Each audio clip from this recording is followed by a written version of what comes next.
अस्सलामुअलैकुम and a very good morning. जागो लाहौर में आप सबको खुश आमदीद कहते हैं। मैं हूं मुनीब आसिफ। मैं बिल्कुल ठीक ठाक हूँ। उम्मीद करती हूँ कि आप लोग भी जहाँ कहीं होंगे ठीक ठाक होंगे और जनाब अपना ख्याल रख रहे होंगे। और साथ ही साथ बाहर का मौसम इतना खूबसूरत हो चुका है, बारिश हो रही है हमारे शहर लाहौर में और इस बारिश की वजह से हमारा मौसम खिला खिला सा है और उस मौसम की वजह से हमारे मूड भी खिले खिले से आज रहेंगे, क्योंकि ठंडा ठंडा मौसम जो है ना आज रिकॉर्ड किया जाएगा। तो आज जुम्मे का दिन है, वो भी आप लोगों को बहुत बहुत मुबारक हो हमारी तरफ से।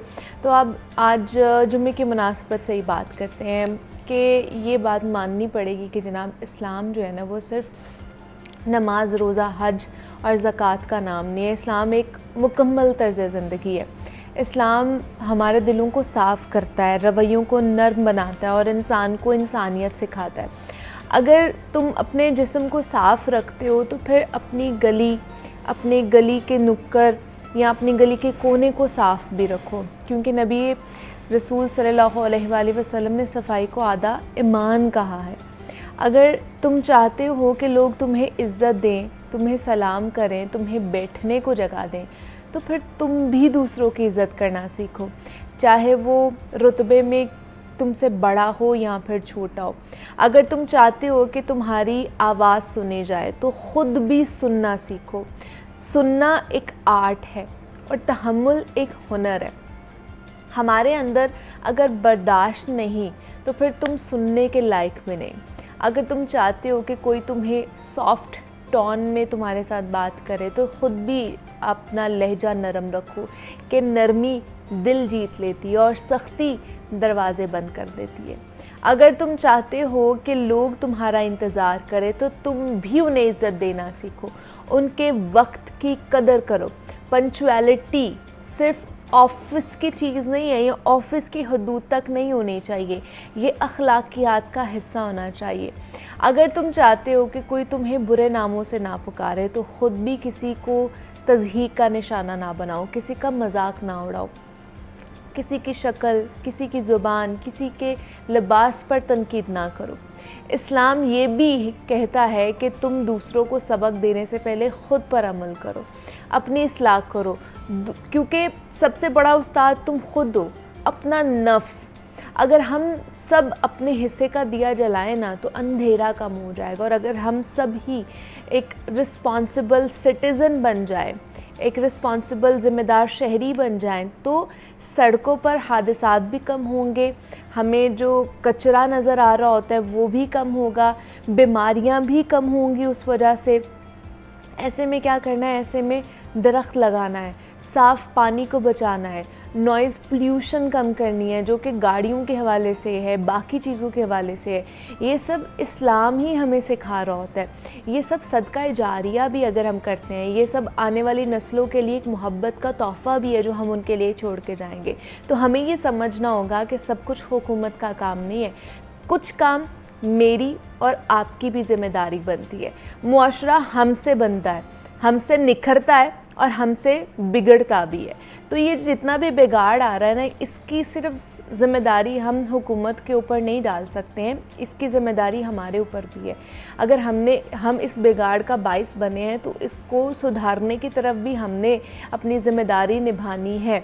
तो इसलिए ये चीज़ें हमें भी देखनी पड़ेंगी, हमें भी इस हवाले से इनिशिएटिव्स लेने पड़ेंगे, इक़दामात उठाने पड़ेंगे। तो ये आज का हमारा पैगाम था जो हमने आपके साथ शेयर किया है।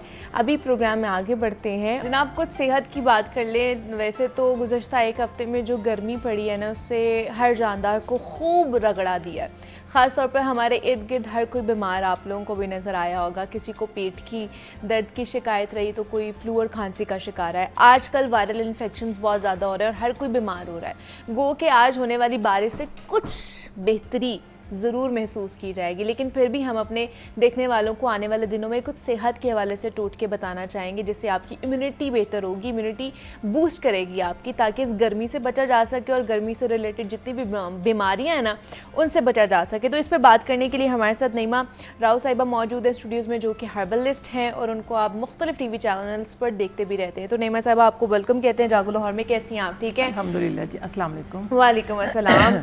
आज आपका भी लगता है गला ख़राब है, हर कोई इसका शिकार हुआ है। गर्मी शुक्र है अल्हम्दुलिल्लाह कि आज मौसम कुछ बेहतर हुआ है, शुक्र है अल्लाह का कि लेकिन बारिश 8 हुई दिन है। में कसर निकल गई थी पिछले कसम पूरे से ऐसे ही है कि जिस तरह ऐसे ही, जितनी हाँ, गर्मी पड़ी है ना पिछले 8 दिनों में, बिल्कुल। तो उसकी वजह से इम्यूनिटी भी थोड़ी सी लो हो जाती है हमारी, खास तौर पर Exactly, हम अच्छा खाते नहीं हैं, अच्छे तरीके से हम लोग पी नहीं रही हैं।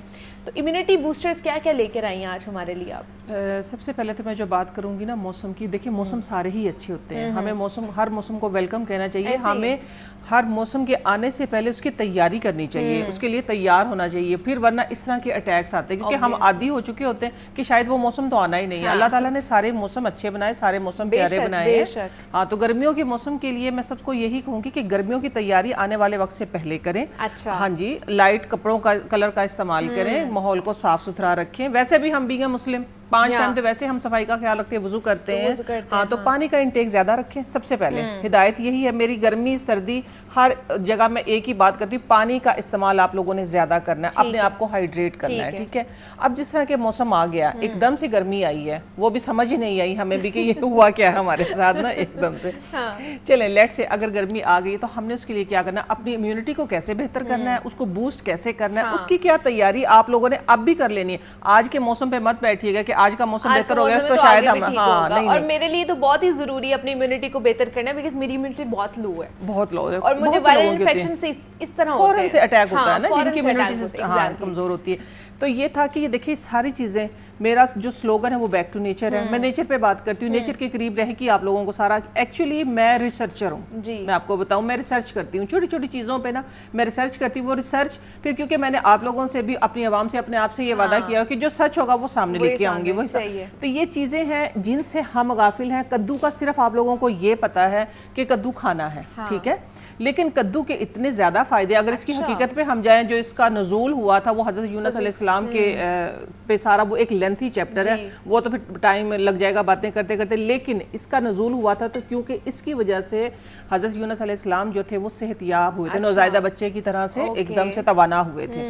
तो इसके अंदर बहुत, और इसके अलावा कि नबी पाक सल्लल्लाहु अलैहि वसल्लम का ये फेवरेट है, पसंदीदा सब्जी है, इसको कद्दू शरीफ कहा जाता है, एग्जैक्टली। तो इसका मैं अब जैसे ही गर्मी आई तो मैं बहुत ज्यादा इस्तेमाल इसका मैं बता चुकी हूँ, लेकिन फिर क्योंकि इधर सिस्टम नहीं है, मैं इसलिए सारी चीजें ये लेके आई हूँ कि आप लोगों को मैं बता चुकी हूँ, क्योंकि आपकी ऑडियंस भी बहुत अच्छी है, वो और ऑडियंस है, ताकि सब तक ये मैसेज पहुंच सके। आप लोगों ने देखिए इतने साइज का एक कद्दू लेना, आपने इम्यूनिटी की बात की है ना, हाँ, सिर्फ कद्दू खाना नहीं है, कद्दू लगाने का भी इंशाल्लाह नेक्स्ट आप लोग देखते रहिए, जुड़े रहे आपके साथ, ठीक है, मुनीबा के साथ। तो इंशाल्लाह नेक्स्ट शोज में मैं इसको लगाने का तरीका भी बताऊंगी कि आपसे खूबसूरत कैसे। लेकिन अब आपने इम्यूनिटी अपनी बेहतर करनी है, और अंदर से जब आपकी इम्यूनिटी सिस्टम ठीक होगा तो आप वैसे स्ट्रांग होंगे और आप खूबसूरत भी नजर आएंगे, ठीक है, और गर्मी से भी बचेंगे। गर्मी का तोड़ है ये।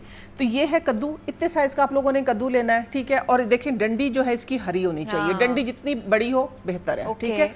आपको कोलेस्ट्रॉल है, यूरिक एसिड है, गर्मी लग गई है, आपको शुगर है, ठीक है, कोई भी है बीमारी या गर्मी, टॉपिक हमारा गर्मी, लेकिन उसके साथ साथ ये उनको भी साफ करेगा, आपके अंदर से डर्ट पोल्यूशन सारी खत्म करेगा। तरीका क्या है, ये कद्दू है और इतने साइज का एक गिलास पानी, अच्छा, ओके, इनफ है, ठीक है। आप लोगों ने कद्दू को डंडी छिलके पूरा वॉश करें, इसको डंडी छिलके समेत छोटे छोटे पीस कर लेने हैं, ग्राइंडर जार में डालना है, जग में 1 गिलास ये नॉर्मल पानी डालना है। पानी डालने के बाद मुट्ठी भर पुदीना, जहां से पुदीना आपका, लेट से ये पूरा पुदीना मैंने इसलिए रखा हुआ है कि जहां से आपका पुदीना इजीली टूट जाता है, ये आपने लेना है इजीली, हाँ, इसकी मतलब डंडियों समेत जहां से इजीली टूट गया। देखिए इतना पुदीना ले लिया, इतना ही आपने सब्ज धनिया लेना है, ओके, अच्छा, सब्ज धनिया इतना ही आप लोगों ने सब्ज धनिया लेना है, और पुदीना, और ये इसके अंदर ये डाल के ब्लेंडर से इसको अच्छे तरीके से ब्लेंड करना है। ब्लेंड करने के बाद आपने इसको स्टेन करना है दबा दबा के, वो तकरीबन आपका एक बड़ा गिलास, इस साइज का गिलास जो है, ये जूस निकल के आपके पास आ जाएगा।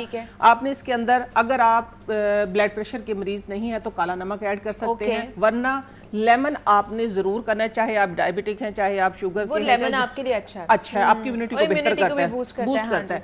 आप लोगों ने उस जूस के अंदर लेमन स्क्वीज करना है, चाहे तो आप काला नमक कर सकते हैं, वरना जरूरत नहीं है, ठीक है, अपने टेस्ट के लिए। नए लोग जो होंगे, टाइम कोई भी हो, क्वेश्चन ये आएंगे कि किस टाइम लेना है, टाइम कोई भी हो, सुबह नहार मुंह लेंगे तब भी बहुत अच्छा, असर के टाइम ले लें, दोपहर को ले लें, लेकिन शर्त ये कि लेना है।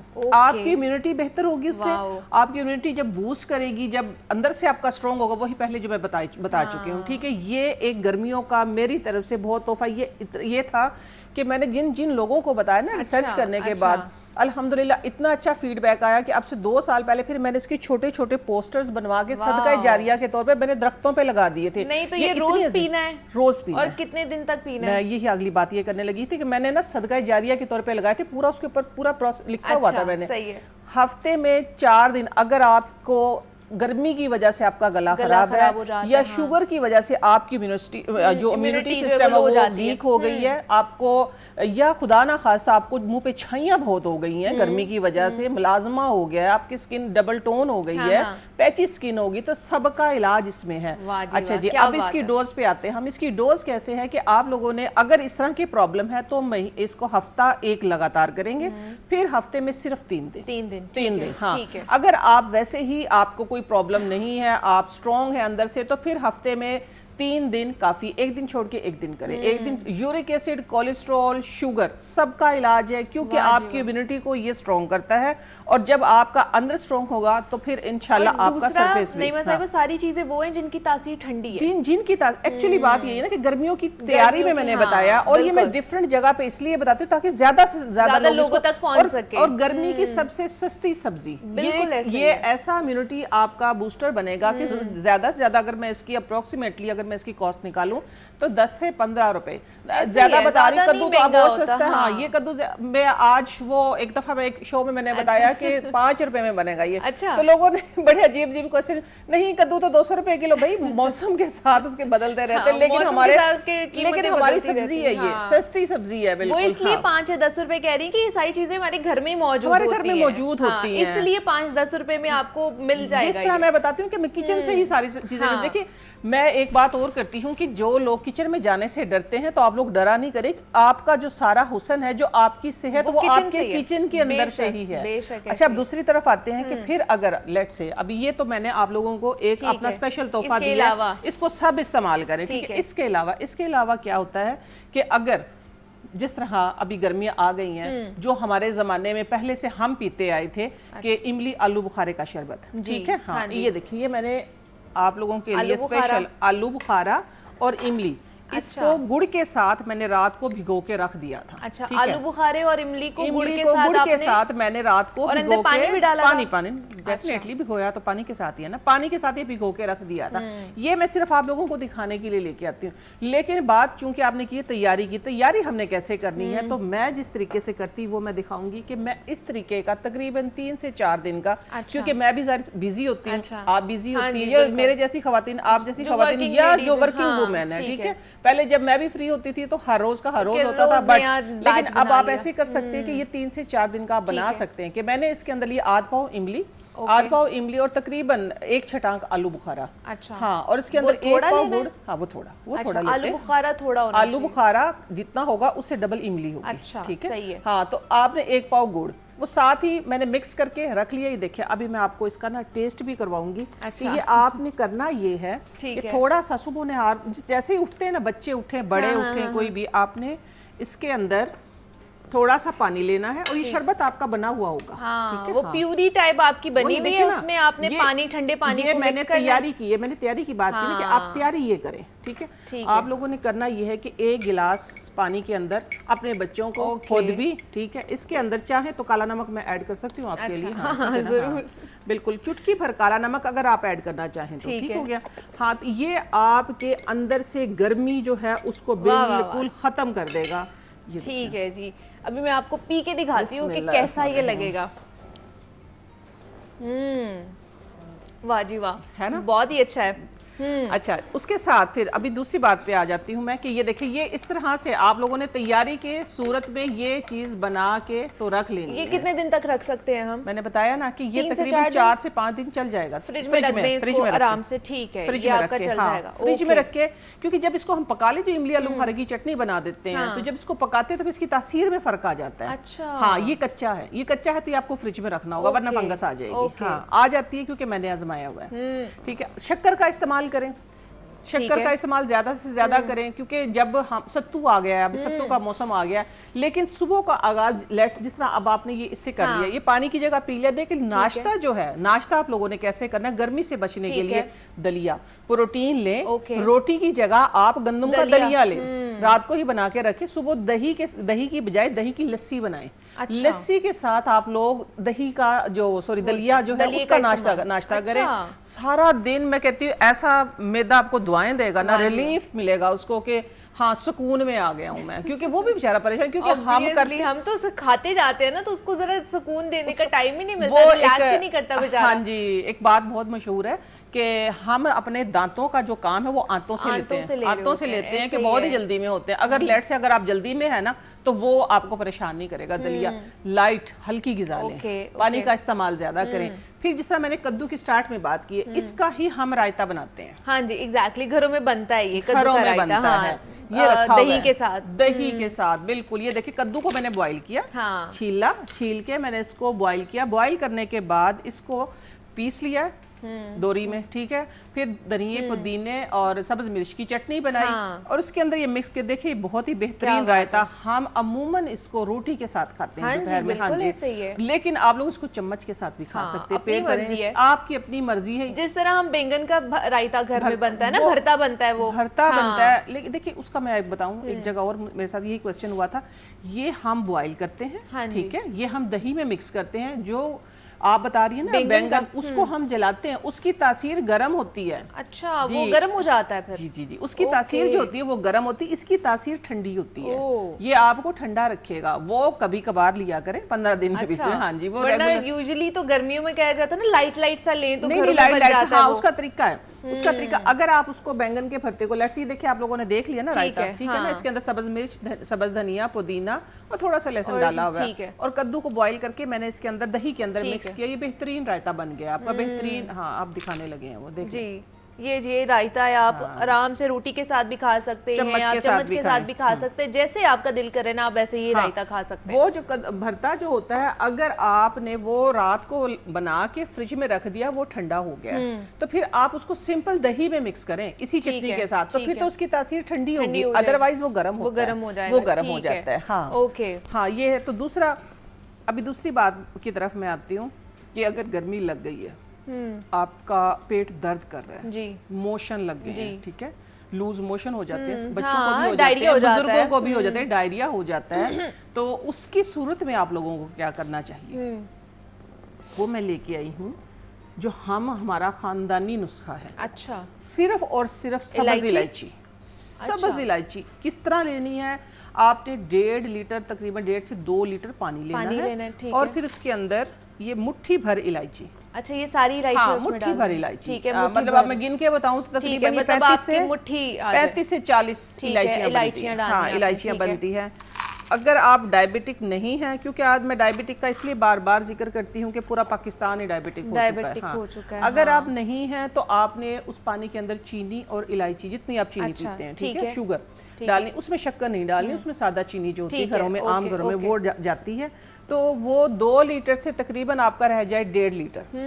1.5 लीटर मुनीबा आप लोगों ने इस तरह करना है कि सुबह से लेके आप एक ही, चाहे पेट में मरोड़ हो, चाहे लूज मोशन हो, पेट में बट नहीं उठते हैं जो गर्मी की वजह से वो हो, तो आप सिर्फ 1 कप पिएंगे ना, उस 1 कप से ही रिलीफ मिल जाएगा, क्योंकि ये आंतों की सोजिश को खत्म करता है और आंतों के ऊपर लेस जो तो इसको गरम तो नहीं करना ना हमने? बार बार गरम नहीं करना, अच्छा, ठीक है, सिर्फ एक ही दफा गरम कर लिया। जब गरम है तो आपने गरम पी लिया, जब नीम गरम है तो नीम गरम पी लिया। बाद में बेशक आप इसको फ्रिज में भी रख सकते हैं, ठीक है, लेकिन मगरिब से पहले खत्म करना है, ठीक है। हाँ जी, मगरिब 1.5 लीटर पानी है, सुबह जिस मर्जी स्टार्ट करें, मगरिब से पहले आप खत्म करना, मगरिब से पहले आप इसको खत्म कर दें। तो पहली बात तो ये है, जितना मर्जी आपको प्रॉब्लम है, एक ही खुराक से हल हो जाए, एक ही कैवे से, एक ही कप से, हाँ जी, हल हो जाएगा। लेकिन फिर भी आप इसको खत्म करें ताकि आइंदा आने वाले टाइम के लिए आप बच जाएं। सही है। मतलब ये आपके लिए बस एक ही है जिसमें इलायची आपने डालनी है और चीनी डालनी है, अगर आपका दिल कर रहा है चीनी डालने का, वरना आप बगैर चीनी के भी पी सकते हैं। हाँ, दूसरी सूरत में जिनको वॉमिट भी हो जाती है ना, साथ में वॉमिट भी हो रही है, मोशन भी है, हाँ, तो फिर आप इसके इलायची के साथ पुदीना डाल सकते हैं। अच्छा, फिर वो जो हो जाता है टेस्ट बड्स जो है ना वो सही हो जाते हैं, आपका दिल खराब हो रहा होता है, वॉमिट को कंट्रोल करता है, मिंट जो है ये वॉमिट को कंट्रोल करता है, उबाल के, हाँ, तो ये सारे आज हमने आपको बताएं कि आपने इम्यूनिटी को किस तरह बूस्ट अप करना है ताकि आप ये जो गर्मियाँ आ रही हैं इससे जितने भी इन्फेक्शंस हमें लगते हैं, पेट दर्द होना शुरू हो जाता है, फ्लू और इम्यूनिटी डाउन हो जाती है, उसके लिए आज हमने सारी आपको चीज़ें बता दी हैं ताकि और लगातार बता दी हैं हमने ताकि आप जो है ना वो घर में इनको बना के ईजिली रख सकते हैं। और जिस तरह आलू बुखारा और इमली का शरबत है, ये तो मैं भी घर जाके बनाऊंगी ताकि ये गर्मियों की सौगात है ना, गर्मी में ज्यादा पिया जाता है, ठंडा आपको रखता है। अच्छा, एक चीज रह गई, ठहरो, वो मैं जरा ऐड कर दूं कि अगर बच्चों को, बड़ों को खुदा ना खास्ता, ये जिस तरह मैंने जो कहवा बताया, कहवे की जगह खाने के लिए मैं क्या बताऊंगी? सौंफ? नहीं, सौंफ नहीं है, ये है सफेद जीरा। अच्छा, सफेद जीरा। सफेद जीरा, बिस्मिल्लाहिर्रहमानिर्रहीम, इतना सा आप लोगों ने हथेली पे निकालना है, उसी मरोड़ के लिए, पेट के मरोड़ के लिए। ठीक है। अगर तो आप क्या कहते हैं उसको, ब्लड प्रेशर वगैरह नहीं है आपको, तो आपने डालनी नहीं है इसके ऊपर ये काला नमक या सफेद नमक, कोई भी, और हाथ के साथ इस तरीके से रगड़ना है और शिफा मिल जाने वाला, उसके बाद पकी लें आप। ठीक है। हाँ, और अगर आप नॉर्मल जिस तरह खुदा ना खासा आपको ब्लड प्रेशर है तो फिर चाय पत्ती जो होती है ना, काली पत्ती, एक चुटकी वो डालें नमक की जगह। हाँ जी, ये भी दस्ती आराम देता है। वाह जी वाह, क्या बात है। तो आज आपको बड़े अच्छे अच्छे टोटके बता के जा रही है नईमा राऊ साहिबा, बहुत शुक्रिया आपका कि आप आई और आपने हमें इतने अच्छे अच्छे टिप्स दिए कि हमने किस तरह अपनी इम्यूनिटी को बूस्ट अप करना है। जनाब, अब कुछ बात कर लेते हैं हम साइकोलॉजी के हवाले से, ख़ास तौर पर इंसानों की साइकोलॉजी के ऊपर बात करते हैं हम। हमें पसंद है कि हम खुश रहें, हमारे इर्द गिर्द माहौल बड़ा अच्छा हो, खुशबाश हमारे इर्द गिर्द के लोग मौजूद हों, लेकिन कभी कभी हमें तन्हा भी रहना चाहिए। तन्हाई में भी अपनी कह लें कि कुछ वक्त अपने साथ गुजारना चाहिए, जिससे आपको अपने बारे में पता चलता है। बहुत से लोग तन्हाई पसंद भी होते हैं, तन्हा रहना पसंद भी करते हैं, लेकिन बहुत से लोग कहते हैं कि हमारे इर्द गिर्द ना एक जमे गफ़ीर लगा रहे, हमारे इर्द गिर्द लोग मौजूद रहें, वरना हम बोरियत फील करते हैं, वरना हमसे तन्हा रहना बर्दाश्त नहीं होता, हम तन्हा रह नहीं सकते हैं। तो क्या वाकई ही बोर फील होता है जब आप अपने साथ मौजूद होते हैं, या थोड़ा सा वक्त आप अपने लिए निकालते हैं, या ये ज़रूरी है कि आप अपने लिए वक्त थोड़ा सा निकालें, अपने साथ वक्त बिताएं? तो इससे क्या चीज़ें आप एक्सप्लोर कर सकते हैं। और ख़ास तौर पर बहुत से लोग कहते हैं कि बोरियत की वजह से या तन्हा रहने की वजह से हम डिप्रेशन का शिकार हो सकते हैं, स्ट्रेस हो सकता है, हमें एंजाइटी हो सकती है। तो इसकी साइकोलॉजी आज हमने जानी, और इस पर बात करने के लिए हमारे साथ क्लिनिकल साइकोलॉजिस्ट ही मौजूद हैं, जो कि कुरतुलैन है। कुरतुलैन, आपको वेलकम कहते हैं जागो लाहौर में। कैसी हैं आप? ठीक है, अल्हम्दुलिल्लाह ठीक ठाक। आप कैसी हैं? मैं भी बिल्कुल ठीक ठाक। जनाब, हम बोर्डम के हवाले से बात करने जा रहे हैं, बोरियत के हवाले से, जिस पे कुरतुलैन हमारे साथ मौजूद है। कुरतुलैन, क्या बोरियत ज़रूरी है हमारी ज़िंदगी में? क्योंकि आजकल तो हम सारे ही फील करते हैं कि बोर हो चुकी है हमारी ज़िंदगी, हमें जो चीज़ें पसंद थी वो भी पसंद नहीं है, मतलब उसमें भी कहीं ना कहीं हमें बोरियत वाला एक फैक्टर नज़र आ रहा होता है, ये फील हो रहा होता है। बिल्कुल, टॉपिक बहुत मज़े का है, जैसे आपको पहले भी कह रही थी। बोरियत एक बहुत नॉर्मल इमोशन है, जैसे आप खुशी महसूस करते हैं, जैसे आप उदासी महसूस करते हैं, गुस्सा आता है, बोरियत एक नॉर्मल इमोशन है। लेकिन इसको हमने इतनी बार सुनकर और इसके साथ हम इसको इस तरह ट्रीट करते हैं जैसे खुदा ना खास्ता कोई बीमारी है, या खुदा ना खास्ता अगर हम बोर हुए तो हम वाकई डिप्रेशन का या किसी बीमारी का शिकार हो जाएंगे, जबकि ऐसा कुछ नहीं है। अगर आप बोरियत महसूस करते हैं तो ठीक है, उसके बहुत सारे तरीके हैं उससे बचने के लिए, लेकिन इसको एक्सेप्ट करें, इसको ये ना सोचें कि देयर इज़ समथिंग नेगेटिव या इसके कोई बुरे असरात होंगे। बोरियत में सोचें कि अगर मैं बोर हो रही हूँ तो क्यों हो रही हूँ। एक ख़ास वक्त, एक आपको बेहतरीन मौका मिला है अपने बारे में सोचने का, अपने हालात के बारे में सोचने का, ज़िंदगी में आगे जाके क्या करना चाहती हैं उस बारे में सोचने का, और थोड़ा सा प्रेजेंट मोमेंट के अंदर माइंडफुल रहने का। तो बोरियत ऐसी कोई नेगेटिव चीज़ नहीं है। लेकिन इसको हमने एसोसिएट कर दिया हुआ है नेगेटिविटी के साथ। बिल्कुल, हम जब भी दिमाग में बोरियत आती है तो वो एक नेगेटिव थॉट पॉपअप होना शुरू हो जाता है माइंड में। बिल्कुल, और आजकल ना जैसे हम बहुत फ्रीक्वेंटली ये वर्ड यूज़ करते हैं। मैं आपको एग्जांपल दूंगी, मेरे बच्चों की भी, और मेरी भांजी है बहुत छोटी सी 2 साल की, वो ना रिसेंटली आके कह रही है मम्मा बोर, बोलना शुरू किया उसने। अब वो कह रही मम्मा बोर, अब वो मम्मा से पूछ रही मैं क्या करूं, और पहली चीज़ जो होती है वो तो उसकी ख्वाहिश होगी कहीं ना कहीं मोबाइल फ़ोन यूज़ कर लूँ मैं। अदरवाइज छोटे बच्चों के लिए डॉल्स हैं, बहुत सारी चीज़ें गेम्स करने के लिए, वो तो कंटिन्यूसली लर्न कर रहे होते हैं। उनके लिए बोरियत फील करना इज़ क्वाइट ऑकवर्ड। लेकिन चूंकि पेरेंट्स से सुना है, बहन भाइयों से सुना है, तो वो भी ये वर्ड यूज़ कर रही है। तो मतलब ये चीज़ आजकल बहुत ज़्यादा पाई जा रही है, फिर इट मीन्स कि हमारे ह्यूमंस के अंदर अगर ह्यूमंस की नेचर क्या चेंज होगी, क्या मामला हुआ है? क्योंकि अब इंसान जो है वो अपनी पसंदीदा चीज़ों से या पसंदीदा जितनी भी आदत होती उनसे भी उकता जाता है, क्यों होता है ऐसा? अगर आप देखें मुनीबा, कुछ साल पहले तक आप 1-2 डिकेड्स पीछे चले जाएं, 90s में टीवी था, टीवी तमाम फैमिली इकट्ठे बैठ के देखी है, that was a source of entertainment. अच्छा, उसके अलावा बाहर जाके खेल लिया बच्चों ने, ख़वातीन ने वॉक कर ली, इकट्ठे बातचीत कर ली, गपशप कर ली, तो ये हमारी ज़राए थे एंटरटेनमेंट के और हम बहुत खुश होते थे। आजकल के दौर में ना आपके पास इंटरनेट है, आपके पास गैजेट्स हैं, मोबाइल फ़ोन है और उस पर 1000 तरीके हैं खुद को एंटरटेन करने के। अब जब आप कंटिन्यूसली उस एंटरटेनमेंट के अंदर शामिल हो गए हैं, इन्वॉल्व हो गए हैं, डोपामिन रश हो रहा है आपके ब्रेन के अंदर। अब वो डोपामिन आपको कंटिन्यूसली, डोपामिन क्या है? एक न्यूरोट्रांसमीटर है जो आपको खुशी देता है। तो जब वो डोपामिन रिलीज हो रहा है, आप एंटरटेन हो रहे हैं, आप एंजॉय कर रहे हैं उस चीज़ को, और वो इतना एक अच्छा एक्सपीरियंस है कि उससे जब वो कम होना शुरू होता है तो एकदम से आपको विड्रॉल फील होता है, आपको बुरा फील होता है, आपको लगता है ये बोरियत है, ये मुझसे एक्सेप्ट नहीं होगी। एक बहुत इंटरेस्टिंग फैक्ट बताऊं कि डोपामिन वो सेम न्यूरोट्रांसमीटर है जो एडिक्शन में यूज़ होता है। जो सब्सटेंस अब्यूज़ में, अल्कोहलिज्म में, हीरोइन एडिक्शन में, इन सब में यही जो न्यूरोट्रांसमीटर ये रिलीज़ होता है। और भी चीज़ें हैं साथ में, लेकिन आपको जो खुशी एक फ़ील हो रही है, जो एक आप हाई फील कर रहे हो, इस वजह से होता है। अब आजकल हमने नई टर्म्स यूज़ की हुई हैं, जिस तरह से इंटरनेट एडिक्शन, शॉपिंग एडिक्शन, हर वो चीज़ जो एक्सेस में हो रही है और जो सेम ब्रेन के रिवॉर्ड सेंटर को हिट कर रही है और सेम फीलिंग्स जनरेट कर रही है, वो चीज़ एडिक्शन का पार्ट हो चुकी है। और ये आजकल इतना कॉमन हो चुका हुआ है कि अब एकदम से वो चीज़ कम होती है तो वो हमसे बर्दाश्त नहीं होता। अच्छा। आप अपने मोबाइल में एक नई जो है वो गेम डाउनलोड करें, वो गेम आप स्टार्ट करना, खेलना शुरू करें, वो आपको इतना इंगेज रखेगी और उसमें आपको इतना मज़ा आना शुरू हो जाएगा कि जैसे वो गेम आपकी कम होगी, एकदम से आपको चिड़चिड़ाहट शुरू होगी, आपका दिल चाहेगा मैं मज़ीद खेलूँ, पहले से ज़्यादा खेलूँ। और जब आप उस गेम को खेल रहे होंगे तो एक ख़ास तरह का मज़ा आपको फील हो रहा होगा। तो ये इसी तरह से आप इंटरनेट सर्फ कर रहे हैं, आप इंस्टाग्राम स्क्रॉल कर रहे हैं, आजकल तो शॉर्ट्स बहुत कॉमन हो गए हैं, आप वो शॉर्ट्स देख रहे हैं, वो सेम सोर्स ऑफ डोपामिन जो है वो रिलीज़ हो रही है।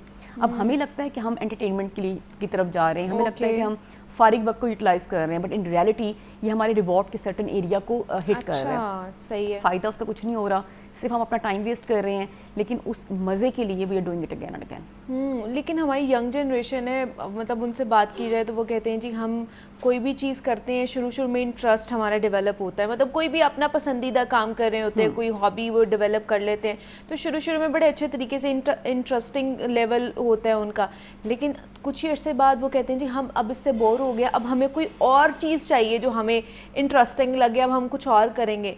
तो ये जो बार बार की ये जो ट्रैवल है, ये ट्रांजिशन है कि 1-3 समझे कि 1 महीने के लिए एक हॉबी रही आपकी, फिर आप उससे बोर हो गए, फिर आपने जंप इन कर लिया किसी और चीज़ के अंदर, तो ये क्या मामला होता है इसमें? ये एग्जैक्टली सेम फिनोमिना है कि आपका जो चीज़ आप पहले इंजॉयमेंट दे रही थी आपको, आपने उसको कुछ टाइम के लिए किया, जब तक वो डोपामिन हिट करती रही, रिलीज़ करती रही, आप एंटरटेन होते रहे, आपने वो किया, जैसे ही वो आपको मज़ा आना बंद हो गया, अब आपको कोई डिफरेंट चीज़ चाहिए, you simply want to switch. अब वो नई चीज़ आपको मज़ा देगी, जैसा गेम्स भी आप चेंज कर लेते हो मोबाइल के अंदर, आपने इंस्टाग्राम के अंदर कोई नई पिक्चर अपलोड की है, जब तक उस पर लाइक्स आए थे आप एंजॉय करते रहोगे, फिर आपको नई पिक्चर चाहिए, राइट, नई रील बनाएंगे आप टिकटॉक के ऊपर, ऑल दोज थिंग्स।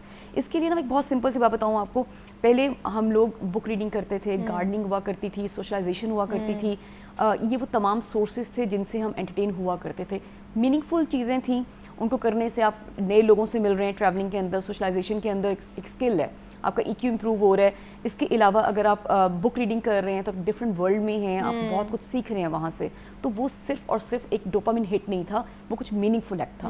क्रिएटिविटी आप करते हैं, नई स्किल सीख रहे हैं, अगर आप उस तरह के एंटरटेनमेंट की तरफ जाते हैं तो वो एक डिफरेंट तरह की एंटरटेनमेंट है, मज़ा देती है आपको सेम तरीके से, लेकिन इमीडिएट ग्रेटिफिकेशन नहीं है, आराम से मज़ा आएगा, चूँकि आदत ख़त्म हो चुकी हैं। बुक रीडिंग तो बिल्कुल ख़त्म हो चुकी है। आप अपनी औलाद से कहें, मैं आज अपनी औलाद से कहती हूँ बुक पढ़ लो, नहीं मामा बुक नहीं पढ़नी, यूट्यूब के ऊपर वीडियो मौजूद है, वो एक्सप्लेन कर देगा मुझे सारा कॉन्सेप्ट। सो क्योंकि हम उस ग्रेजुअल जो है ना डिलेड ग्रेटिफिकेशन की तरफ नहीं जा रहे, हमें इमीडिएट ग्रेटिफिकेशन चाहिए और वो उसके सोर्सेज हमने चेंज कर लिए हुए हैं। तो अगर आप कुछ टाइम के लिए थोड़ा सा गैजेट से दूर हो जाएं, थोड़ा सा इंटरनेट से दूर हो जाएं और आप दोबारा से रूटीन में वापस आना शुरू करें, तो आप नोट करेंगे कि दोबारा वो चीज़ आपको इंजॉयमेंट देती है, आपको खुशी भी महसूस होती है और इवेंचुअली आपका जो एक है ना लाइफस्टाइल, पर्सनैलिटी, स्किल्स इन्हांस हो रही है, इम्प्रूव हो रही है, कहीं ना कहीं फ़ायदा भी हो रहा है, सिर्फ टाइम वेस्टेज नहीं है इसमें।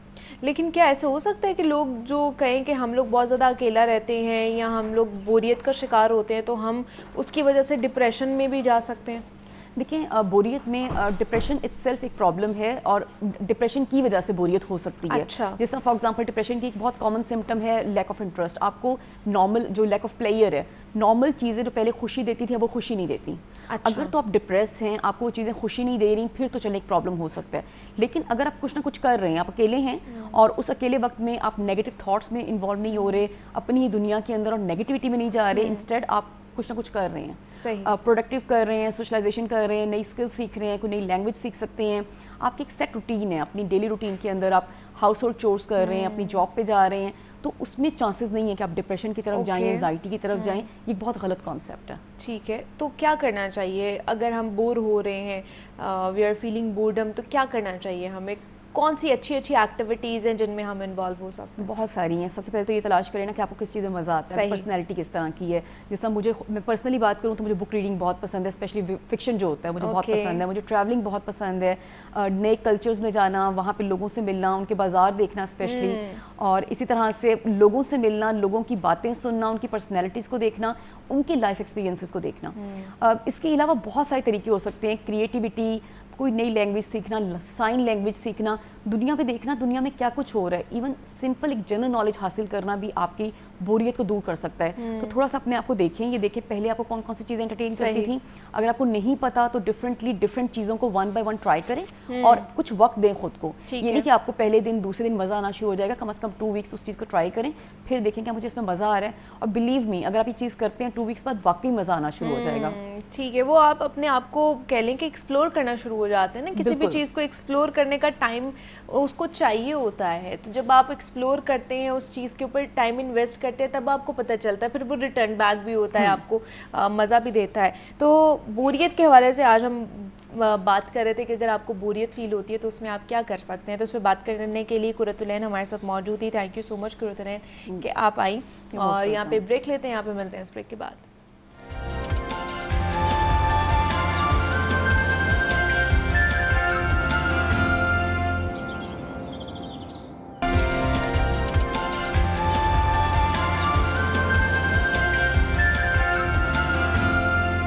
वेलकम बैक टू जागो लाहौर। जनाब, वैसे तो गोश्त कौन सा खाएं और कितना खाएं, हमारे यहाँ इसका कॉन्सेप्ट मौजूद नहीं है, क्योंकि हमारी अक्सरियत ऐसी है जो गोश्त खोर है, और माशाल्लाह से ऐसी गोश्त खोर है कि हफ्ता और एतवार भरपूर गोश्त के डिशेस, और फिर बाकी के दिनों में ज़ुबान के जायके के लिए घर की हर डिश में, वो सब्ज़ी हो, दाल हो, किसी भी चीज़ में ना गोश्त लाजमी डालना होता है, चाहे चिकन हो, बीफ हो या फिर मटन ही क्यों ना हो। कहने का मकसद ये है मेरा कि गोश्त आजकल के मौसम में कितना खाना चाहिए और कौन सा मीट हमारी सेहत के लिए बेहतर हो सकता है, और क्या गर्मी में हमें ज़्यादा गोश्त भी खाना चाहिए या नहीं खाना चाहिए। तो इस पर हमने बात करनी है। इस पर बात करने के लिए ताबीन इरफान हमारे साथ स्टूडियोज़ में मौजूद है, जो कि क्लिनिकल न्यूट्रिशनिस्ट हैं। ताबीन, आपको वेलकम कहते हैं जागो लाहौर में। कैसी हैं आप? ठीक है, वालेकुम अस्सलाम, मैं भी बिल्कुल ठीक ठाक। ताबीन, गोश्त के हवाले से आज हमने बात करनी है। हम ख़ास तौर पर जो लाहौरी हैं वो बहुत गोश्त खोर हैं, गोश्त खाना पसंद करते हैं हर चीज़ में ही, वो चाहे दाल हो, सब्ज़ी हो या खाली गोश्त ही क्यों ना हो। तो ज़्यादा गोश्त खाना भी ठीक है हमारी सेहत के लिए या नहीं है? सबसे पहले तो हमें देखना ये है कि हमने रेड मीट खाना है, वाइट मीट खाना है, या प्रोटीन का हम कौन सा सोर्स ले रहे हैं। रेड मीट में कोई हार्म नहीं है, एक बहुत अच्छा न्यूट्रिशनल फूड है हमारे लिए। इसमें हमारे पास सारे वाइटामिन्स हैं, हमारे पास ऐसी चीज़ें हैं जो कि हमारी बॉडी को हील कर रही होती हैं। जैसे बी वाइटामिन्स है, हमारे नर्व फंक्शन के लिए बहुत इंपॉर्टेंट है। जिंक है, वो हमारे इम्यून सिस्टम के लिए बहुत इंपॉर्टेंट है। सेलेनियम है, वो भी हमारे सेल के रिपेयर में हेल्प आउट कर रहा होता है। तो हम रेड मीट को निगलेक्ट नहीं कर सकते हैं। इट्स जस्ट कि आपके हर पर्सन की जो डेली रूटीन है या एक्सेसिबिलिटी है, अफोर्डेबिलिटी है, उस पर ये डिपेंड कर रहा होता है, जिसकी वजह से हम कहते हैं कि आप रेड मीट नहीं लें। अब एक इंसान जो है उसको डिजीज़ है, कोलेस्ट्रॉल है, हार्ट डिजीज़ है, तो हम उसे कहेंगे आप रेड मीट को अवॉइड करें। अब एक इंसान है जो कि अब हमारे पास बच्चे हैं, उनकी ग्रोथ एंड डेवलपमेंट के लिए प्रोटीन कितनी नेसेसरी है, तो अगर हम उनको भी रेड मीट से अवॉइड करवा देंगे तो फिर उनकी जो ग्रोथ और डेवलपमेंट है वो वाला फेज जो है वो निगलेक्ट हो जाएगा। और वैसे भी हमारे पास जो अर्ली ईयर्स होते हैं वही होते हैं जिसमें हमने ग्रोथ एंड डेवलपमेंट को फोकस करना होता है, और टेस्ट डेवलप भी वहीं पे होता है। हम अगर उनको स्टार्ट ही चिकन से कर देंगे और फ्राइड चीज़ों से कर देंगे तो उनकी जो टेस्ट एक्सेप्टेबिलिटी है वो कम हो जाएगी, वो रेड मीट की तरफ नहीं आते। और अभी आप देखें बहुत से बच्चे हैं जो कि वो कहते हैं कि हम रेड मीट नहीं खाते, हमें उसकी स्मेल नहीं अच्छी लगती, हमें उसका टेस्ट अच्छा नहीं लगता, हमें उसके कलर अपीयरेंस अच्छा नहीं लगती, क्योंकि अर्ली एजेस में ही हमने उनको उस चीज़ से इंट्रोड्यूस ही नहीं करवाया। तो वो बहुत ज़रूरी है, क्योंकि रेड मीट में हार्म नहीं है, it's just how are you going to cook it और किस तरह आप उसकी इनटेक करने वाले हैं। और एक ये भी चीज़ है कि हम लोग हर चीज़ को ना मॉडरेशन में नहीं लेते, हम बहुत ज़्यादा लेते हैं। पोर्शन आपका सिर्फ पाम साइज का है सर्विंग का, और हम क्या करेंगे, हम पूरा 1 kg हमें पूरी कढ़ाई ही ख़त्म करनी है, ऐसे नहीं है। पोर्शन के अकॉर्डिंग अगर हम खाते हैं तो किसी भी चीज़ का कोई हार्म नहीं होता। अच्छा, सो मॉडरेशन इज़ द की। अच्छा, लेकिन किसको नहीं खाना चाहिए गोश्त? बिल्कुल ही मना हो जाए जिनको? हाँ, रेड मीट हम ज़्यादातर जैसे यूरिक एसिड पेशेंट, फिर हमारे पास कार्डियोवैस्कुलर डिजीज़ के पेशेंट हैं, हाइपरटेंशन के पेशेंट हैं, हाई कोलेस्ट्रॉल के पेशेंट हैं, उनको हम कहते हैं कि वो अवॉइड करें। रेड मीट या फिर चिकन भी? नहीं, red meat, only red meat. Chicken सिर्फ इस तरह से बेटर है कि एक तो अफोर्डेबिलिटी के लिए, क्योंकि हमें पता है कि रेड मीट की प्राइस बहुत ज़्यादा है, तो हम चिकन इसलिए कहते हैं कि प्रोटीन का सोर्स तो हमें चाहिए to build up our muscles, our muscle recovery के लिए, आपकी हेल्थ के लिए, इम्यून सिस्टम के लिए। तो हम उसके अंदर फैट भी कम होगा और कैलोरी सेम होगी, प्रोटीन भी सेम होगी। अच्छा, तो इस वजह से फिर हम क्या कहेंगे कि हम प्रोटीन का सोर्स जो है वो रिकमेंड करते हैं as compare to the red meat. अच्छा, फिर हम चिकन खा सकते हैं, लेकिन कहा जाता है ना कि जिसको आयरन डेफिशिएंसी है, खून की कमी है, तो आप ना मीट का इस्तेमाल करें, रेड मीट का इस्तेमाल करें, उसमें ज़रा आपकी जान बनेगी और आपकी खून की कमी भी पूरी होगी। तो वो हमें चिकन से नहीं मिलेगी? वो हमें चिकन से मिलता है आयरन। अच्छा, इस जैसे अगर आपने रेड मीट, जैसे हम प्रेफर करते हैं कि अगर हम रेड मीट लें तो हम उसके लीन सोर्सेज लें जिसमें फैट कम होता है, हम वो वाला जो है पोर्शन लें और हम वो वाले पोर्शन के कबाब बना के खा सकते हैं। अब हम कहते हैं कलेजी भी हमने लेनी है, कलेजी जो सबसे अच्छा सोर्स है, आपके पास सारे स्टोर्ड जो है वो मिनरल्स होते हैं, तो वो आपको फॉरेन आयरन डेफिशिएंसी एनीमिया में बहुत ज़्यादा हेल्प आउट कर रहा होता है, तो हम लिवर का सोर्स कह देते हैं। लेकिन बात वो ये कि अगर एक इंसान जो उसको कोलेस्ट्रॉल भी बहुत हाई है, ठीक है, अब उसको CVD भी है, तो हम उसे कहें कि आपने रेड मीट डेली लेना है, तो ये थोड़ा सा उनके लिए कॉम्प्लिकेटेड हो सकता है। पर ये है कि आप उसको पोर्शन रिकमेंड कर दें, आप उसको मॉनिटर करें कि इसकी वजह से उसका ब्लड प्रेशर हाई हो रहा है या नहीं हो रहा है, उसको हार्म नहीं है, तो इट्स फाइन। नहीं, तो जैसे हमने बात की अभी कि किनको नहीं गोश्त खाना चाहिए, लेकिन जो ज़्यादा गोश्त खा रहे होते हैं, जो रोज़ाना की बुनियाद पर गोश्त खा रहे हैं, गोश्त खोर जिनको कहा जाता है, उनको किस तरह की बीमारियां हो सकती हैं? क्या क्या कॉम्प्लिकेशंस उन्हें फेस करनी पड़ सकती हैं? ठीक है, एक तो ये है कि अगर एक इंसान हेल्दी है टिल द एज ऑफ 30, उसका लाइफस्टाइल अच्छा है, उसकी हाइड्रेशन अच्छी है, ठीक है, और वो पोर्शन के अकॉर्डिंग ले रहा है, तो उसको कोई बीमारी नहीं होगी। अच्छा, क्योंकि उसका पोर्शन डिफाइन है, उसको पता है कि उसको डेली इतनी ही प्रोटीन की रिक्वायरमेंट थी, वो रेड मीट से पूरी कर रहा है या वाइट मीट से पूरी कर रहा है या लेंटिल से कर रहा है, उसकी प्रोटीन रिक्वायरमेंट कंप्लीट हो रही है। लेकिन वो सिर्फ अगर गोश्त ही खा रहा है, वो भी रेड मीट ही खा रहा है बस, तो कोई बात नहीं है। सिर्फ मतलब ये है कि अगर आपकी पूरी चीज़ें बैलेंस्ड है, फ्रूट्स भी हैं, वेजिटेबल्स भी हैं, आपकी हाइड्रेशन भी अच्छी है, तो आपको कोई हार्म नहीं है।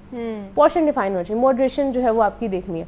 अगर बहुत ज़्यादा खा रहे हैं तो ऑब्वियसली आप ओबेसिटी पे भी जा सकते हैं, कोलेस्ट्रॉल लेवल्स भी हाई हो सकते हैं, और आपको CVD भी हो सकता है, हाइपरटेंशन भी हो सकती है, क्योंकि अब आपने बहुत ज़्यादा खा लिया है और आपकी बॉडी को इस चीज़ की रिक्वायरमेंट ही नहीं थी, और आपको नहीं पता कि आप कौन सा पोर्शन खा रहे हैं जिसमें फैट ज़्यादा था या फैट कम था, और उसकी तरह से आप अपना लाइफस्टाइल भी प्रोसेस नहीं कर रहे हैं, like you are not walking, ना ही आप एक्सरसाइज कर रहे हैं जिससे वो बर्न आउट हो सके वो चीज़, then it will lead to chronic diseases। आज हम बात कर रहे थे गोश्त के हवाले से कि ज़्यादा गोश्त खाना भी हमारी सेहत के लिए कितना नुकसानदेह हो सकता है, और पोषण कंट्रोल करके हमने किस तरह खाना है। तो Tabeen, thank you so much for coming. जनाब, अब कुछ बात कर लेते हैं एजुकेशन सिस्टम के हवाले से, और हमारा एजुकेशन सिस्टम तो हम सबके सामने ही है, बहुत सारे लूप होल्स हैं जिसको हम हाईलाइट भी करते रहते हैं अपने प्लेटफॉर्म के थ्रू, लेकिन आजकल जो एक बहुत ही ज़्यादा सिस्टम चल रहा है ना, वो ये चल रहा है कि बच्चों के हवाले से कि बच्चों को स्कूल हमने भेजना है या नहीं भेजना, कि उनकी वहाँ पर अच्छी तरीके से उनको तालीम दी जा रही है या नहीं दी जा रही। ख़ासतौर पर वेस्टर्न जितने भी हमारे ममालिक हैं ना, वहाँ पर ये कॉन्सेप्ट है, ये ट्रेंड चल पड़ा है होम स्कूलिंग के हवाले से। वहाँ पे कुछ और भी फैक्टर्स हैं जिसकी वजह से होम स्कूलिंग की जा रही है। ख़ास तौर पर जो मुस्लिम फैमिलीज़ होती हैं वो प्रेफर करती है कि हम बच्चों को घर में ही होम स्कूलिंग दें उनको, ताकि तालीम के साथ साथ उनकी तरबियत भी अच्छी की जा सके और उनको इस्लाम के बारे में भी बताया जा सके, बिकॉज़ वहाँ के स्कूल्स में ये चीज़ें नहीं सिखाई जाती है। अब पाकिस्तान में भी ये ट्रेंड आना शुरू हो चुका है होम स्कूलिंग के हवाले से। यहाँ पर क्या ये ट्रेंड चल सकता है, नहीं चल सकता? होम स्कूलिंग है क्या, किस तरह लेकर चलाई जा सकती है? इसके लिए वालिदैन का कह ले कि एक्टिव होना, उनको उनका कह लें कि इस चीज़ को समझना कितना ज़रूरी है, इस पर आज हमने बात करनी है। रज़ा रहमान साहब हमारे साथ स्टूडियोज़ में मौजूद है, जो कि एजुकेशनिस्ट हैं। रज़ा साहब, आपको वेलकम कहते हैं जागो लाहौर में, कैसे हैं आप? ठीक है जी, I am fine, thank you very much. आपका रज़ा बहुत साहब, होम स्कूलिंग के हवाले जिस तरह मैंने बात की कि वेस्टर्न कंट्रीज़ में तो ये चीज़ें बहुत आम हो गई हुई हैं, होम स्कूलिंग। वो प्रेफर करते हैं कि हम बच्चों को घर में पढ़ाएं, एक कल्चर भी है वहाँ पे, और उसको उसके हवाले से डिफ्रेंशिएट करने के लिए मुस्लिम फैमिलीज़ में मैंने ज़्यादातर देखा है कि वो प्रेफर करिए कि हम होम स्कूलिंग को प्रमोट करें। पाकिस्तान में भी ये आ चुकी है क्या एक्चुअली में होम स्कूलिंग? क्या क्या चीज़ें होती हैं इसके अंदर? देखिए, होम स्कूलिंग बच्चे को बिल्कुल वैसी है जैसे आप बच्चे को घर पे खुद सर्विसेज दे दें एज अ टीचर, स्कूल की। ओके, ये घर पे बच्चे को पढ़ाने को कहा जाता है जी, हम आप होम स्कूलिंग कर लें। आज के दौर में कुछ आसानियाँ इसमें आ गई हैं। अच्छा। और ख़ास करके जो ऑनलाइन प्लेटफॉर्म्स अवेलेबल हैं, वालिदैन को फुली सपोर्ट हासिल है। ये चैट जीपीटी है, ये आपको बहुत सारी एडवाइजरी दे देता है कि आपने बच्चों को कैसे पढ़ाना है। तो वालिदैन के लिए बड़ी आसानी हो चुकी है। लेकिन देखना ये है कि कौन से वालिदैन ये कर सकते हैं और कौन से नहीं कर सकते हैं। ये एक बड़ा इंपॉर्टेंट क्वेश्चन है। और इसमें ये आसान काम नहीं है, इसको इस तरह समझना है कि ये आसान काम नहीं है, और ये फुल टाइम ड्यूटी है। आपने अपने बच्चों को परवान चढ़ाना है, उनको आपने फुली एजुकेट करना है, आपने तमाम चीज़ों की अंडरस्टैंडिंग देनी है। तो पहले आपको खुद लेनी पड़ेगी, उसको अंडरस्टैंड करना पड़ेगा, और फिर बच्चे के ऊपर इम्प्लीमेंट करनी पड़ेगी। अगर होम स्कूलिंग को, जैसे आपने पहले कहा ना कि इसके फ़ायदों के हिसाब से, तो मेरी ज़ाती राय तो ये है कि ये इसका नाम होना चाहिए सेविंग। हाँ, होम स्कूलिंग बहुत बड़ी सेविंग है। सबसे पहली फ्यूचर सेविंग, सेकंड ये आपकी मनी सेविंग, और थर्ड आपकी टाइम सेविंग। ये तीनों की सेविंग, ये 3 चीज़ों की सेविंग होगी। मैं आपको अर्ज करूँ सबसे पहले फ्यूचर सेविंग ऐसे है कि देखें, जो हमारा बच्चा स्कूल जा रहा है, जो करिकुलम पढ़ रहा है, वो करिकुलम पाकिस्तान में तो रवाज है कि 15 साल के बाद अपडेट होता है, और हम बच्चे को उसी सर्कल में से चलाते रहते हैं। और आज का जो दौर आ गया है, उसमें करिकुलम हर मंथली बेसिस के ऊपर अपडेट हो रहा होता है, चेंज हो रहा होता है। क्या हम उसको फॉलो कर रही है हमारे स्कूल यहाँ के, हमारी गवर्नमेंट यहाँ की फॉलो कर रही है? क्या वो अपडेटेड है? क्या हमारा बच्चा इंटरनेशनली, ग्लोबली जाके किसी दूसरे बच्चों के मुकाबले में बैठ के बात कर सकता है, या अपने आप को साबित कर सकता है कि वो इतना पढ़ा, उसने ये चीज़ें पढ़ ली हैं? तो ये एक जो बच्चों का फ्यूचर सेविंग है, वो यहाँ से स्टार्ट होती है। सेकेंड, फिर इसमें ये देखा जाए तो बहुत सारी चीज़ें ऐसी हैं जो होम स्कूलिंग में ज़रा डिफरेंट हैं। जैसे कि इसको हमारे नॉर्मल स्कूल्स के अंदर होम स्कूलिंग में जैसे बच्चों को बहुत शुरू में लिखना सिखा दिया जाता है, जबकि होम स्कूलिंग के रूल्स ये हैं कि बच्चा 7 साल से पहले नहीं लिखेगा। अच्छा। और उसकी रीजंस ये हैं कि बच्चों की जो 7 साल से जो छोटे बच्चे हैं, उनकी बोन्स फुली डेवलप नहीं हुई होती हैं। ओके। तो बच्चे को लिखने में प्रॉब्लम्स आती हैं। हाँ। लेकिन 7 साल का जो बच्चा हो जाता है, उसकी बोन्स फुली डेवलप हो जाती हैं और वो ईजिली लिख सकता है। तो जो 7 साल से छोटा बच्चा है, उसको फाइन मोटर स्किल्स करवाई जाती हैं, उसको क्ले से काम करवाया जाता है, उसको मिट्टी से काम करवाया जाता है, उसको different hand and eye coordination की एक्टिविटीज़ कराई जाती हैं, जिससे बच्चा जल्दी लर्न करता है। और उसकी जो अपनी एक विजुअल लर्निंग है और एक कॉन्सेप्शनल लर्निंग जो है वो स्ट्रांग होती है, वो स्ट्रांग होती है। तो जबकि स्कूल में एक बिल्कुल डिफरेंट है। स्कूल 10% टाइम देता है आपकी विजुअल लर्निंग के ऊपर, कॉन्सेप्शनल लर्निंग के ऊपर, और 90% टाइम देता है कि आप ये लिखें, आप ये कलर करें, आप ये काम करें। तो वो मेरा ख्याल है कि स्कूल का और इनका होम स्कूलिंग का बहुत बड़ा डिफरेंस है। वैसे आपके प्रोग्राम्स में जब भी बात हुई है, तो मैं पहले यही अर्ज करता रहा हूँ कि बच्चों को 6 साल से पहले या 5 साल से पहले स्कूल मत भेजें, और घर पे ही उनको ये काम कराएं। उनको होम स्कूलिंग ही करवाएं, ताकि जो आप उनको ट्रेन करेंगे, और जिस तरह वो अपने मदर और फादर के साथ रह के वो ट्रेन होगा, वो स्कूल में जाके नहीं हो सकेगा। और गो के स्कूल के बहुत सारे फ़ायदे हैं, लेकिन अगर हम देखा जाए तो होम स्कूलिंग जो लोग कर सकते हैं वो ज़्यादा फ़ायदा उठाते हैं। ये तो पहला हमारा पॉइंट हो गया कि जी फ्यूचर कैसे सेव होता है। तो रज़ा साहब, फ़ायदे तो आप बता रहे हैं, जिस तरह पहला है कि आपकी सेविंग, फ्यूचर सेविंग है, दूसरा फाइनेंशियल सेविंग भी है। जी, फ्यूचर सेविंग सेकंड जो मैं समझता हूँ मोस्ट इंपॉर्टेंट है, वो टाइम सेविंग है। ठीक है। देखिए, एक बच्चा जो प्ले ग्रुप से लेके क्लास 10 तक किसी भी स्कूल में पढ़ता है, तकरीबन 20,000 घंटे वहाँ पे वो स्पेंड करता है, और मैट्रिकुलेशन का एक सर्टिफिकेट लेता है। अच्छा। तो ये बड़ा एक इम्पॉर्टेंट फैक्टर है। हाँ। आपका टाइम बहुत ज़्यादा बचता है, क्योंकि स्कूल आपसे एक काफ़ी ज़्यादा टाइम लेता है, एक लंबा टेन्योर लेता है आपको एक मैट्रिकुलेशन का। मतलब आप मैट्रिकुलेशन तक होम स्कूलिंग कर सकते हैं? आप नहीं, मैट्रिकुलेशन से आगे भी कर सकते हैं, हायर स्टडीज़ में भी कर सकते हैं आप होम स्कूलिंग। देखें, जो हमारे मॉन्टेसरी से लेके प्राइमरी तक के बच्चे हैं, उनको पेरेंट्स सपोर्ट करेंगे। जो एलिमेंट्री और मैट्रिकुलेशन या हायर सेकेंडरी के बच्चे हैं, वो सेल्फ स्टडी कर सकते हैं, और सेल्फ स्टडी कर रहे हैं। मेरी अपनी बेटी जो है वो हायर सेकेंडरी में है, और वो A लेवल्स खुद पढ़ रही है। तो ये बड़ा इजी है और बड़ा कन्वीनियंट है। और बड़ा इकोनॉमिकल है, जैसे अभी बात हो रही थी, और टाइम बड़ा सेव होता है, बच्चों को डिफरेंट एक्टिविटीज़ करने का टाइम मिलता है। तो मैं ये अर्ज़ कर रहा था कि 22-20 हज़ार घंटे तकरीबन बच्चों को स्कूल में देने पड़ते हैं, और वो इतना लंबा टाइम देने के बाद बच्चों के पास जो एक डिग्री आती है दैट इज़ कॉल्ड मैट्रिकुलेशन, और अगर आप उसको कहीं भी ले जाएं तो आपको उस पर कुछ भी नहीं मिलता।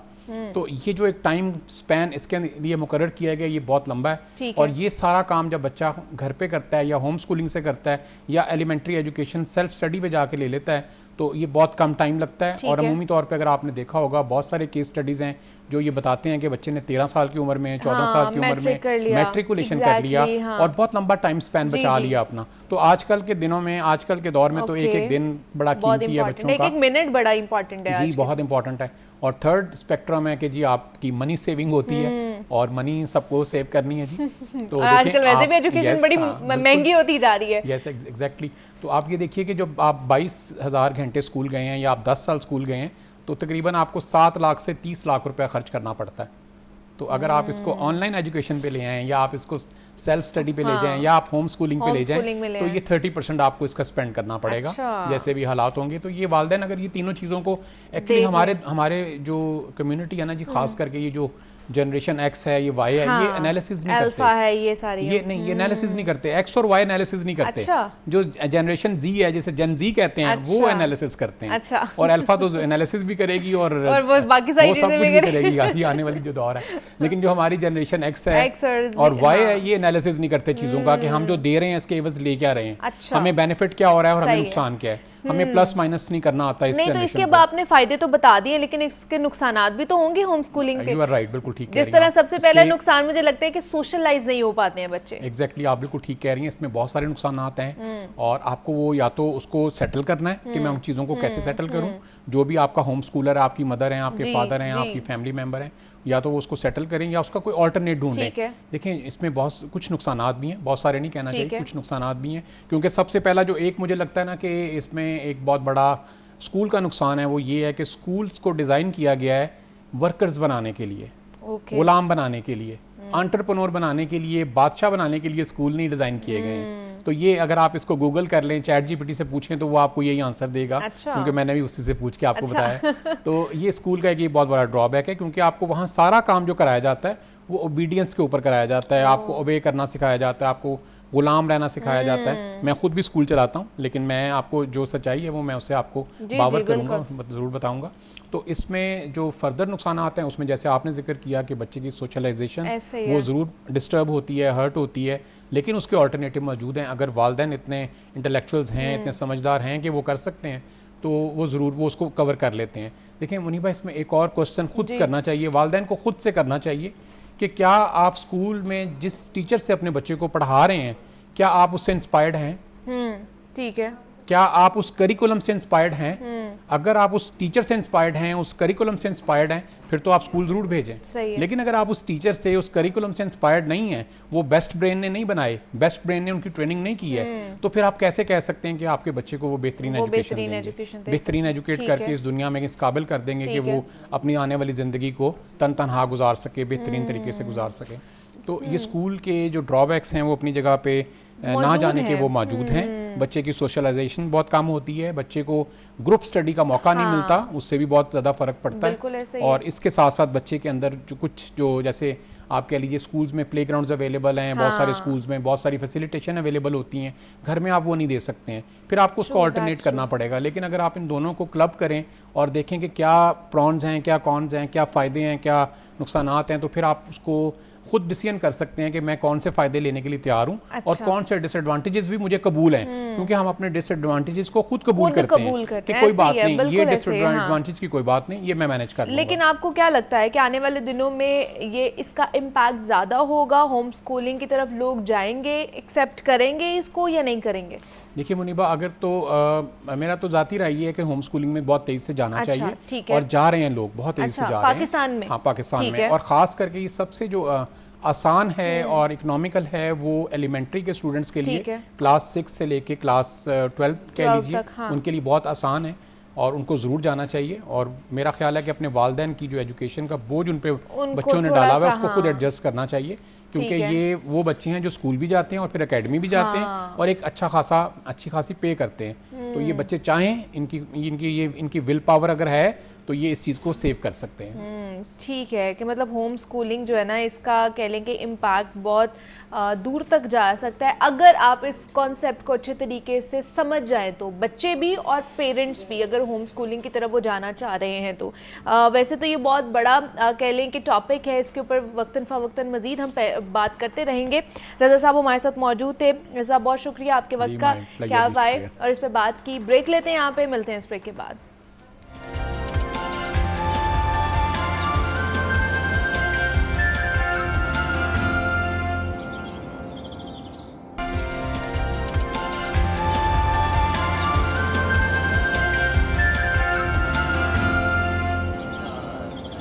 मकबूल पड़ी है। अभी अपने टॉपिक की तरफ चलते हैं और आज हमने नज़र के हवाले से बात करनी है कि बहुत से लोग कहते हैं कि हमें नज़र लग जाती है, उस हवाले से क्या मामलात होने चाहिए, नज़र लगने के असबाब क्या होते हैं। इस पर बात करने के लिए हमारे साथ डॉक्टर पीर तारिक शरीफ ज़ादा साहब मौजूद हैं स्टूडियोज़ में। मुफ्ती बहराम शाहिद साहब ने हमें ज्वाइन किया है। आप दोनों को खुश आमदीद कहते हैं जागो लाहौर में। डॉक्टर साहब, सबसे पहले आप ही की तरफ आऊँगी, नज़र लगती क्यों है, क्या असबाब हैं नज़र लगने के, क्योंकि हम सारे बड़े परेशान हैं इससे। इसमें रब्बी मोहम्मद करीम अलैहिस्सलातु तस्लीम, सबसे पहले तो यादावरी का शुक्रिया। और यकीनन आज का उन्वान जो है ये भी इस वक्त जो चंद जिन्हें कहते हैं ना हार्ड कोर इशूज़ जो हैं उनमें से एक इशू है। और अगर रूहानियत के ज़ैल में मैं ये समझूं और उर्फ़ आम में जिसे हम ज़ाहिरी कराइन और ज़राए से जिन चीज़ों को नहीं पहचाना जा सकता, उनमें से जिन चंद मसाइल की एक फ़हरिस्त मुरतब अगर की जाए तो उनमें शायद ये 3-4 जो ऊपर के मसाइल हैं उनमें से एक मसला बनता है। और क्या दिलचस्प मामला है, क्योंकि इसके बारे में इसकी सही हकीकी सूरत हाल क्या है, इसके कराइन क्या होते हैं, इसके ज़राए क्या होते हैं, इसके असबाब क्या होते हैं, इसका इलाज क्या हो सकता है, अलामात क्या होती हैं, क्योंकि इन चीज़ों के बारे में उमूमी तौर पर नहीं समझ होता और लोग उसके बारे में ज़्यादा मालूमात नहीं रखते। नतीजा फिर क्या होता है, बाकी दीगर सारे इसी तरह के जो मौज़ूआत हैं उन्हीं की तरह इसके साथ भी यही मामला फिर होता है कि अफरात और तफरीत का मामला होना शुरू हो जाता है। मुआशरे के अंदर एक तबका ऐसा है जो यकसर इसका इनकार करना शुरू कर देता है कि इस तरह की कोई चीज़ नहीं होती सिवाय वहम के या वहम के, और कोई चीज़ नहीं है। और दूसरी तरफ एक ऐसा तबका पैदा होना शुरू हो जाता है जो हर मामले को जो समझ में ना आने वाला होता है उसे नज़र के साथ जोड़ना शुरू कर देते हैं।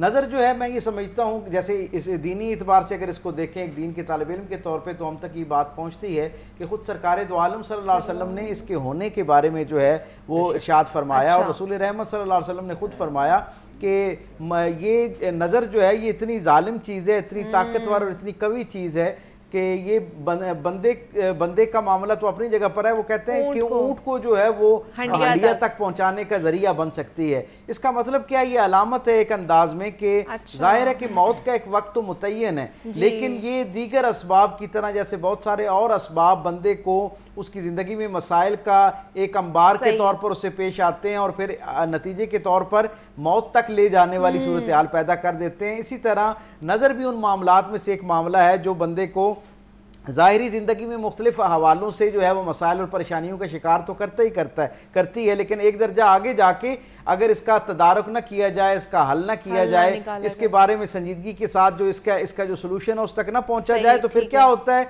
फिर ये इस हद तक भी बंदे को ले जाती है कि गोया मौत की दीवार तक इसको बंदे को पहुंचाने का जरिया और वसीला बन जाती है।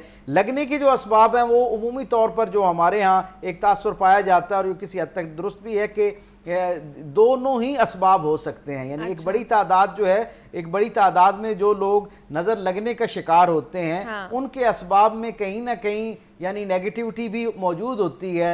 एक किसी का हसद हो सकता है, उसके अंदर किसी का बुग़्ज़ और कीना हो सकता है, लेकिन इसके साथ ही ये भी रियलिटी है कि कुछ लोग ऐसे हैं कि जिन्हें मोहब्बत की बुनियाद पर भी, प्यार और लाड की बुनियाद पर भी जो है वो नज़र लग सकती है। गोया इन सारे मामले, इन दोनों सूरत हाल में फिर एक माहिर आदमी ही इसका फैसला कर सकता है कि ये जो नज़र लगने के असबाब हैं इनमें से कौन सा वाला सबब है, यानी ये जो है इसका सोर्स नेगेटिव है या पॉजिटिव है, एक बात। और फिर इसी तरह इसके इलाज के हवाले से भी हम बात करेंगे। जी जी, कि आपको प्यार की, अक्सर बच्चों को भी कहते हैं ना कि प्यार की नज़र लग जाती है, तो इसलिए तो बहराम साहब अगर लग जाती है नज़र तो फिर क्या करना चाहिए, उसका क्या हल है हमारे पास? बिस्मिल्लाहिर्रहमानिर्रहीम। हमारे लिए सबसे आला जो हल है वो नबी अकरम सल्लल्लाहु अलैहि वसल्लम के उसवा हसना में मौजूद है। आप अपने शहजादे जन्नती जवानों के सरदार हज़रत सैयदना इमाम हसन और इमाम हुसैन रज़ी अल्लाह ताला अन्हुमा उनकी नज़र उतारा करते थे। अच्छा। और क्या कहा करते थे, ओई ज़ुका बिकलिमातिल्लाहि ताम्मा,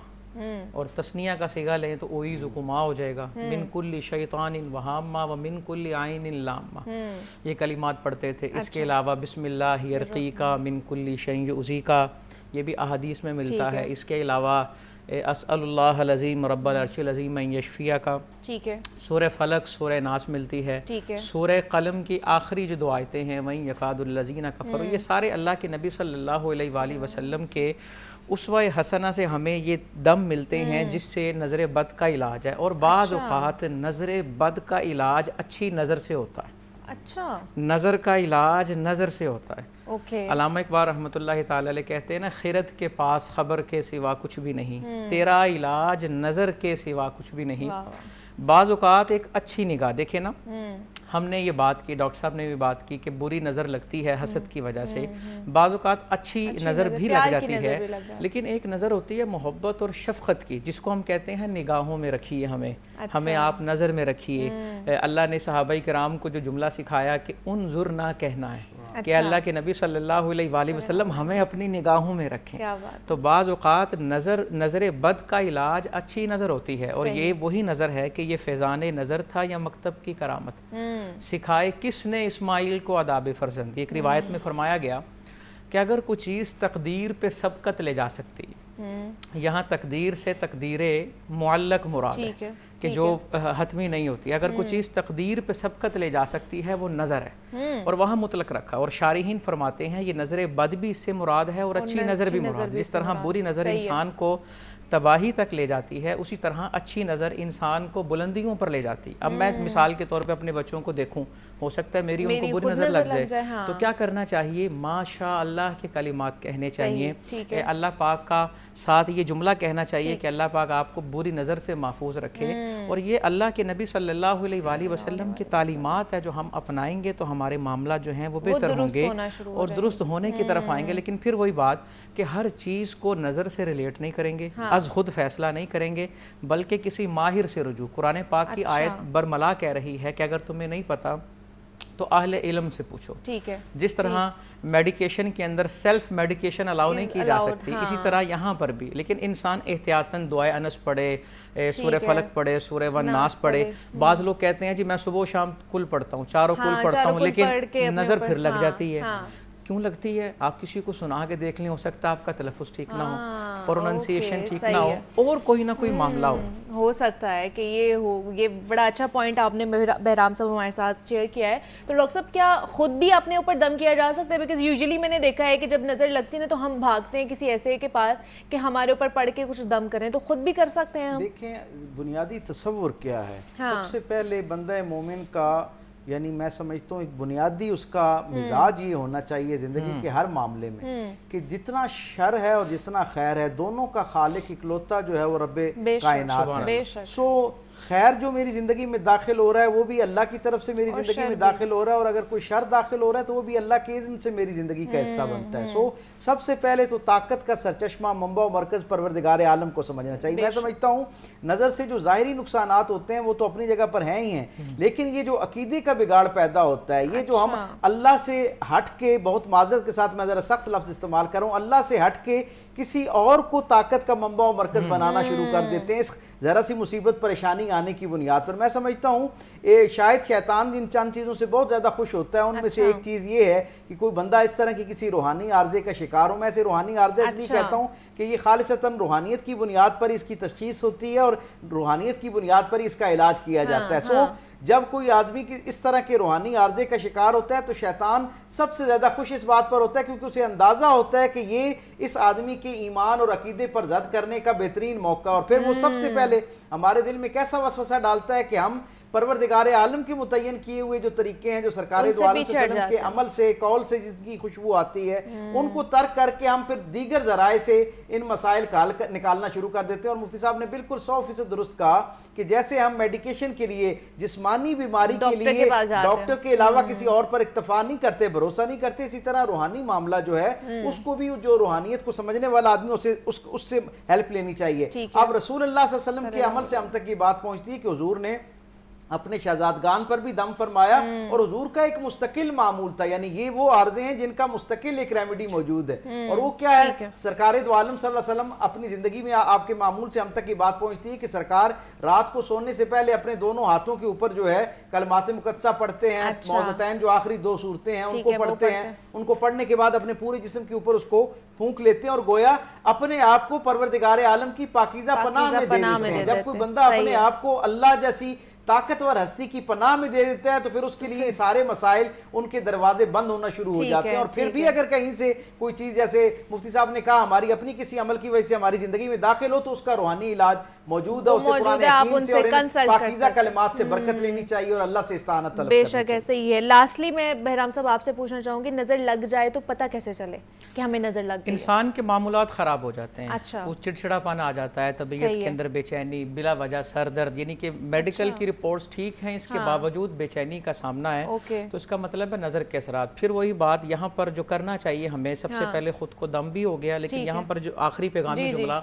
हज़रत दाता साहिब रहमतुल्लाहि तआला अलैह ने लिखा, वो कहते हैं रब की नेमत को हर कोई वेलकम करता है, रब का बंदा वो है जो उसकी मुसीबत को गले लगाए और वो अकीदा रखे कि जो हो रहा है अल्लाह की तरफ से हो रहा है और अल्लाह चाहेगा तो ये ठीक हो जाएगा। और वो वही दुआ पढ़े, रब्बी अन्नी मगलूबुन फन तसिर, या अल्लाह मैं मगलूब हो गया हूँ, मेरी मदद फरमा, मेरी मुआवनत फरमा। और अम्बियाई किराम अलैहिमुस्सलाम की दुआएं कुरान में मौजूद हैं, अन्नी मस्सनी यद्दुर्र व अंत अरहमुर राहिमीन, या अल्लाह मुझे मुसीबत पहुंची है लेकिन तू रहम करने वाला। और आखिरी बात, कुरान का उसूल कि जब नेकी पहुंचे उसका क्रेडिट तुम्हें नहीं अल्लाह को जाता है, और जब बुराई पहुंचे तो वो तुम्हारे किसी अमल की वजह से पहुंची है। नजर लग जाए, दम इलाज बाद में, सबसे पहले अकीदा ठीक रखने की जरूरत है। और नजर की अलामत के तौर पर जाते जाते आखिरी बात के इससे जहाँ वक्त में बरकत जो है ना वो भी कम होना शुरू हो जाती है, मैं समझता हूँ ये भी एक इसकी अलामत है। और रिस्क में बरकत कम हो जाती है और फिर रिश्तों की हलावत जो है उसमें से भी बरकत खत्म होना शुरू हो जाती है। ये सारी अलामतें कहीं ना कहीं इनमें नजर का एक एलिमेंट जरूर आता है। वक्त की शॉर्टेज थी लेकिन फिर भी हमने इसके ऊपर बहुत सारी चीजें जो है उनको हाईलाइट करने की कोशिश की। डॉक्टर साहब हमारे साथ मौजूद है, मुफ्ती बहराम शाहिद ने हमें ज्वाइन किया था, बहुत शुक्रिया आप दोनों का कि आपने हमें ज्वाइन किया। मुझे इजाजत दीजिए, अपना ख्याल रखिएगा, अल्लाह हाफ़िज़।